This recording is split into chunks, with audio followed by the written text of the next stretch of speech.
So is AI here to help, or is it going to take over? I know that's what's on the top of all of our minds here. Welcome back to the channel, everybody. My name's Wes again. I appreciate everybody being here.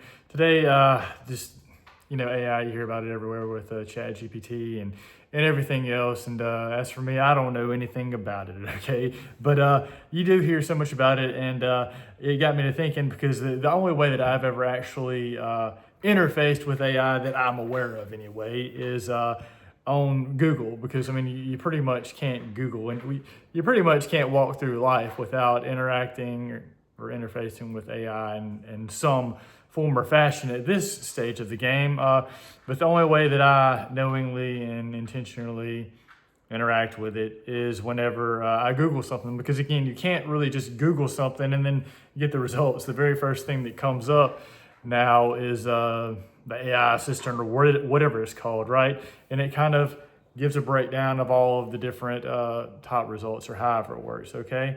But anyway, so I was, the reason that it made me think about it was because I thought about something on my previous video whenever I was talking about Neville and his law of inverse transformation, and the examples that I was trying to think of, where he talks about how heat can produce mechanical motion, and also mechanical motion can produce heat.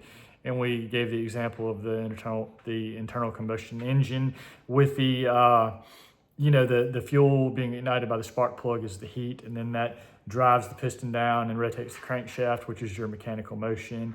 And then the inverse of that, all of that mechanical motion within the engine creates friction, which in turn produces heat on the exterior of the engine, okay? And I gave a couple of other examples as well.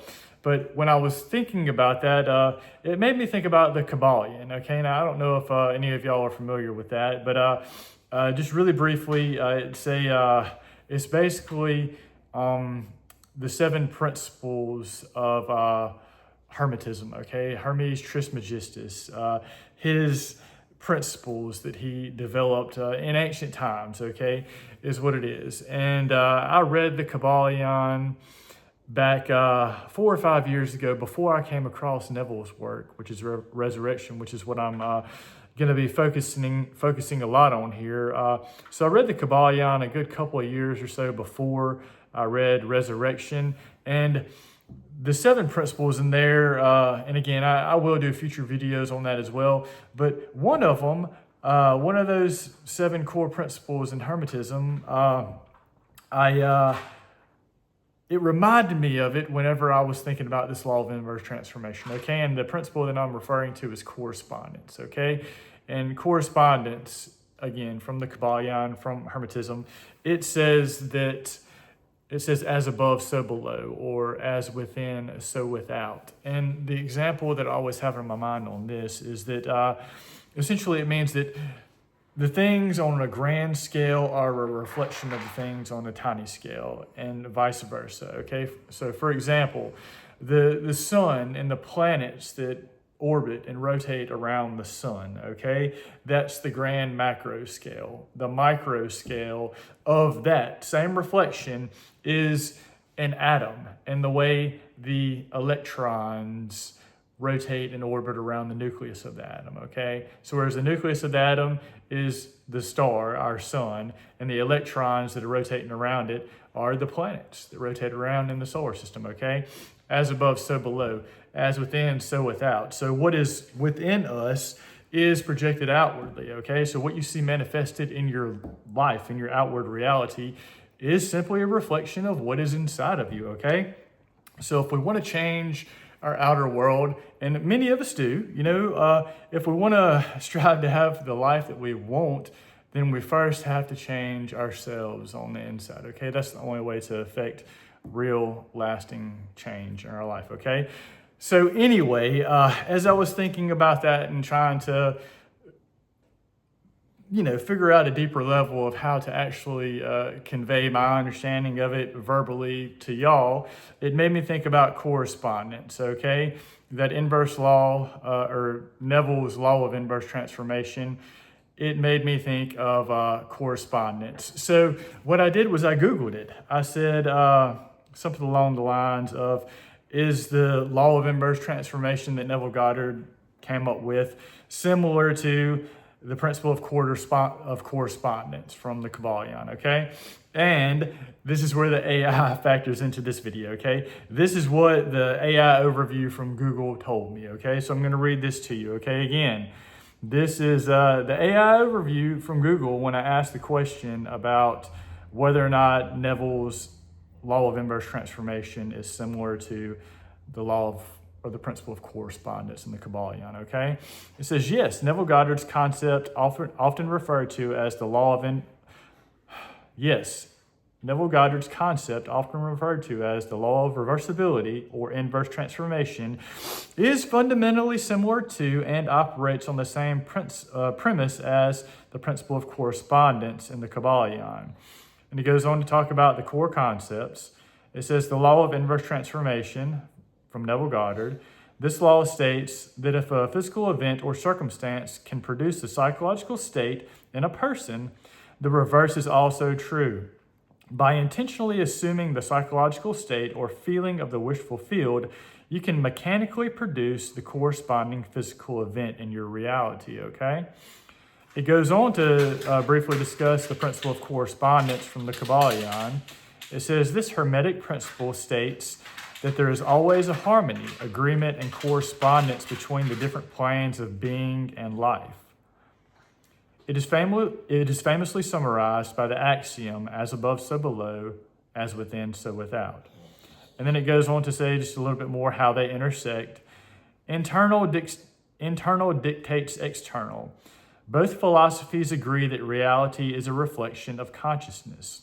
The Kybalion notes that your external world is a direct counterpart of your internal mental state. Similarly, Neville emphasizes that your internal assumption of the state of the wish fulfilled will inevitably manifest itself on the outside. Let me read that one more time. Similarly, Neville emphasizes that your internal assumption of the state of the wish fulfilled will inevitably manifest on the outside. And then the last little bit that, again, the AI overview from Google tells us about this, it says two-way street. Both concepts rely on the idea of a two-way cause and effect loop. In the Kybalion, modifying your mental state forces a corresponding shift in your physical experience. In Neville's law of reversibility, cause and effect are interchangeable. You use your imagination to cause the emotional state first, and the physical effect must follow. So I know this is kind of alluding to manifestation and this and that, and I think that's part of the reason why some people delve into this, but that's not really where I'm at in life in this, okay? But the important things to take away from this are that we're seeing the same things from multiple different places, okay? And the Bible is kind of at the heart of this, I think, in my opinion, okay? They're all describing the same thing, okay? And some of the other things that I was reading, it talked about that part of Neville's inspiration was from the Kybalion as well. I mean, not only did he obviously weave the scripture in through his work of resurrection, but it also appears as though he had some inspiration from these hermetic principles as well. So with that being said, the important things to remember about this law of inverse transformation or the principle of correspondence is, again, that things are interchangeable. The things that are on the grand macro scale are the same, or a reflection of what's on the micro scale. The things that are within us are the same as what's without.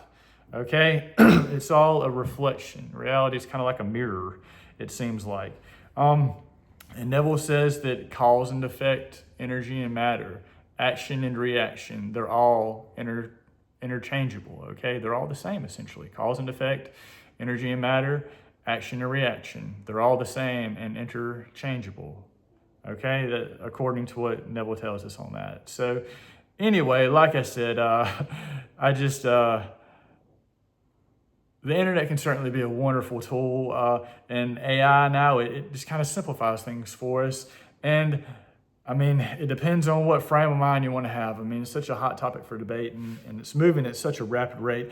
My finite mind certainly cannot comprehend it, so I'm not even going to attempt to what the world looks like tomorrow or a year from now or 3 or, Lord, 5 years from now. Who knows? Who knows with the way that things are moving and changing in the rate that the technology is growing with everything. But I do try to maintain as much humanity as possible within myself, and that's part of the reason why I'm doing these videos, to try to spread the message of love and humanity and connection through Christ for all of us. Okay, and I don't know, and artificial intelligence is just kind of frightening, to be honest with you. Okay, and yeah, I don't even want to go any further on that because there's so much that I don't understand, and it's such a deep rabbit hole that's just an abyss. So I don't even want to go down that path at this point in time. I did just want to kind of highlight the thought process that I had and how it can be a useful tool at times to just kind of summarize some things for us, summarize some things that are already out there on the internet, so we don't have to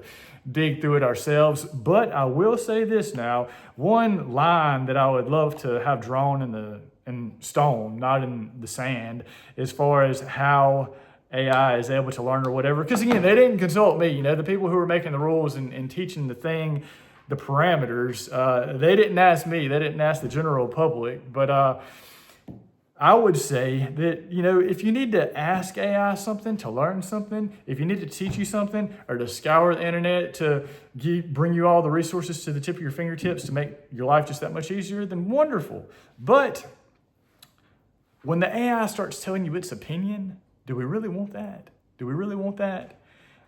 Do I really want a machine to tell me its opinion?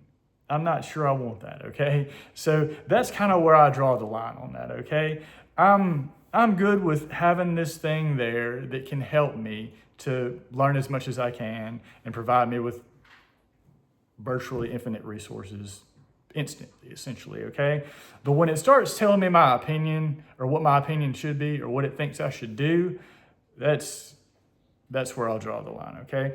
So nonetheless, I hope someone got something from this. I know there was a couple of different things that I kind of hit on here, but the important thing to note is that we're all in this here together, and it's important for us to develop our awareness and just stay present, because there's so many things that are trying to distract us and pull our focus from one thing to another. And we just have to keep in mind that God's always with us, that the Lord loves us, and He wants to bless us with all the things that He has right there waiting for us already. The door is open. We just have to walk through it, and we have to get out of our own ways in a lot of ways. Okay, so anyway, I hope someone out there got something out of this here today, and I appreciate y'all listening to me just kind of rant a little bit about this, as my thoughts just kind of flow and go here and there. And anyway, I pray everyone has a blessed day and that everyone's doing well, and we'll talk to y'all again soon. Y'all take care. Bye-bye.